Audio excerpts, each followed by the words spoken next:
throw behavior in Apple Motion. You can find the throw behavior here on the behaviors, basic motion, and throw. So let's apply that on our group. The throw behavior contains a few parameters that we can adjust. We have this apex sub-objects, checkbox, increment, and throw velocity. So the throw behavior is just a simple move behavior.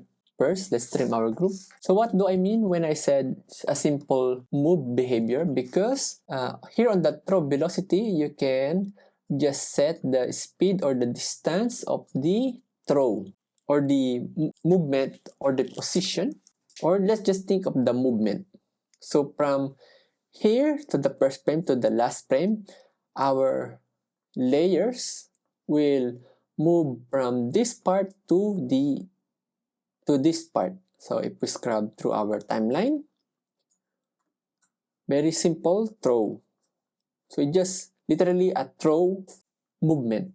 The throw movement also, you cannot keyframe this one. It's just a very simple like this movement. You can also specify the Z or the Y. So just like this. Then also here on the increment, so you have another option here is ramp to final value. Same thing as earlier, just move here. So this one, we are talking or looking at the pixels here. So 100 pixels. So from here to the first frame to the last frame, it will move 100 pixels. So from here is our 100 pixels.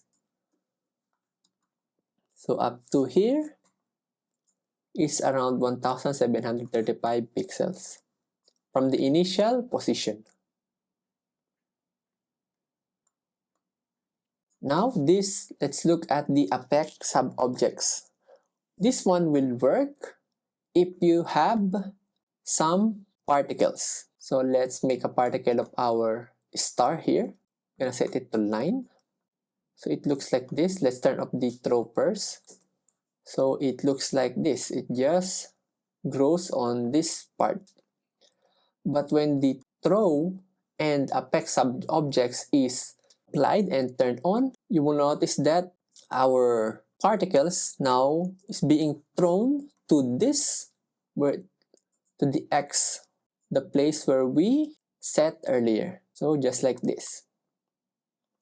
So that's how to use the throw behavior in Apple Motion.